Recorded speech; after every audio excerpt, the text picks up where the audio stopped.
Now, in the last week, supermarkets have warned there could be price rises and food shortages if we leave the EU without a deal.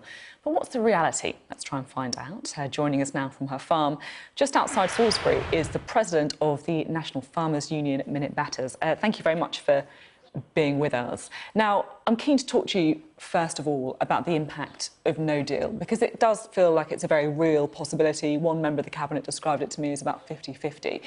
What do you think the impact of a no-deal Brexit would be? Well, the no-deal aspect for my sector, Sophie, is absolutely huge. Agriculture is very reliant on its sort of critical dependencies, if you like. 95% of our animal medicines and vaccines are currently made in the EU. Chemicals, fertilisers, it's been a vital route, if you like. But the real aspect in all of this, and why we believe long-term to crash out without a deal is so bad, not just for our sector, but for food in general. You've been talking about food inflation, and government is clear it doesn't want to see a rise of more than 5%. And so it's prepared to allow food to come in here without any tariffs on it. For animal and animal products, farmers would face an immediate trade embargo. We'd be on third country most favoured nation status on the 30th of March, potentially carved out of the market for 6 months, organics carved out for 9 months or longer. And then, of course, when we regain market access, we face the high tariff wall of the EU. And it's clear that government intends to impose its own tariff wall, potentially no tariff wall on food imports. It can't just do that for the EU, it has to do it for the rest of the world. So we'd be subsumed by cheap imports. And we know that British consumers really value our high standards of animal welfare, environmental protection, and above all else, food safety. So this is huge for every single person. And I think it's really not understood actually what no deal means. We often take questions from viewers, and I have to say that when I said that you were coming on the show, we got a lot of questions in. It's clearly a subject matter that people are quite concerned about. I've just got one question here from a man called Tim Kirby, and he wants to ask about what happens if there are problems at the borders in the event of a no-deal Brexit. He says, what in-season foods can Britain's farmers provide immediately, and can they supply sufficient amounts of it to feed the population?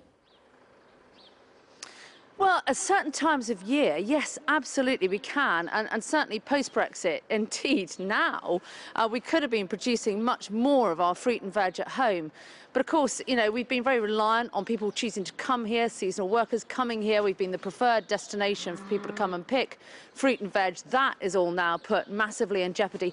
And at this time of year, I was with Riverford Organics in the week, and Guy Watson telling me that they are totally reliant on being able to bring in broccoli and many other things at this time of year from Spain. So, you can see by my farm at the moment, we've got a really heavy frost. It's -7 today, a snow covering. Of course, in the spring, summer, autumn, yes, we can produce a lot more. But at this time of year, it's not a great time of year. We're into really the root vegetables, leeks, Brussels sprouts.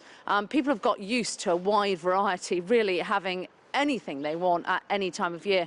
Seasonality now for consumers is really a sort of forgotten past. One way of forcing us all to eat our Brussels sprouts, I suppose. If Britain was self-sufficient, when will we run out of food?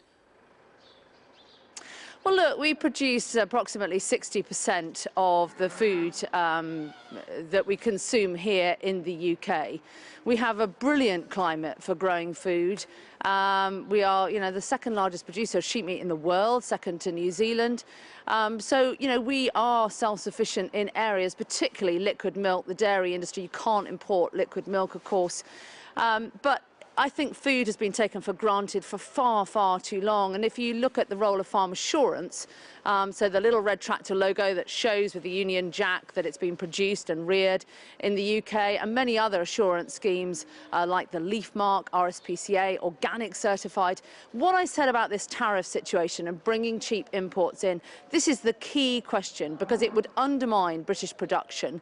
We are the third cheapest producer of food in the world. So the people that say this is about cheaper food, Brexit, actually consumers in this country are getting a great deal already. Food is incredibly cheap. Many would say far too cheap in the UK, with British farmers and growers taking less than 6% out of that value.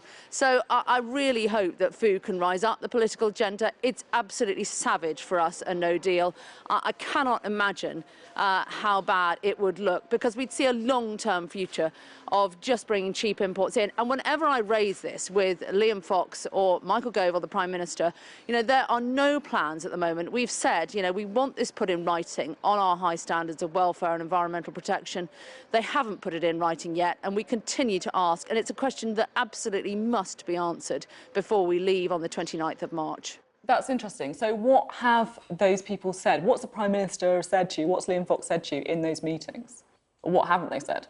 Well, we've had a lot of warm words on this, that, you know, we would not look to lower our standards. We would not look to bring food in that is produced to lower standards. But ultimately, if we are going to leave in an orderly way with a deal, if we are going to negotiate free trade agreements across the world, then this has to be put in writing. It has to be legislated on. And we have asked for bring a UK-wide group together to agree what we would want on animal welfare, environmental protection and food safety, a black and white policy statement. And this is not about farmers, this is about consumers, 66 million consumers across the UK that really value the standards of production. We want it put in writing, and it still hasn't been put in writing when we have 8 weeks to go. It is really simply not good enough.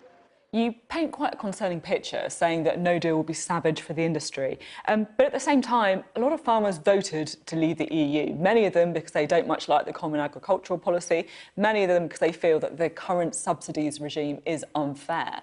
So are there some positives from Brexit? I mean, could we start buying more locally and actually valuing our own produce a bit more?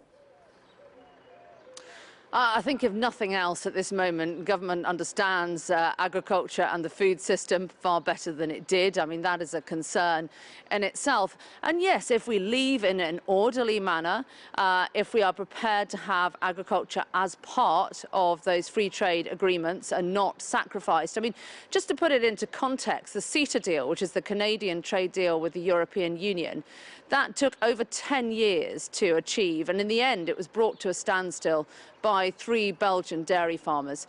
Agriculture, food, is always the last chapter in any trade deal to be agreed. And my huge worry is that we are an economy now based on services and financial services. Goods is only 20% of the economy. And although food and farming is the largest and indeed only remaining primary manufacturing sector, it has to feature in these free trade agreements, and we're just not getting the assurance that we would like to have. Now, we're almost out of time, but there is one question I really want to ask you before I let you go inside and warm up. I feel it's quite snowy where you are. You're the first ever female president of the NFU, and farming isn't traditionally seen as, you know, a woman's job. You know, if you read books to kids, it's all about the farmer and his wife. So I just wanted to ask you if you've experienced much sexism on your way to the top.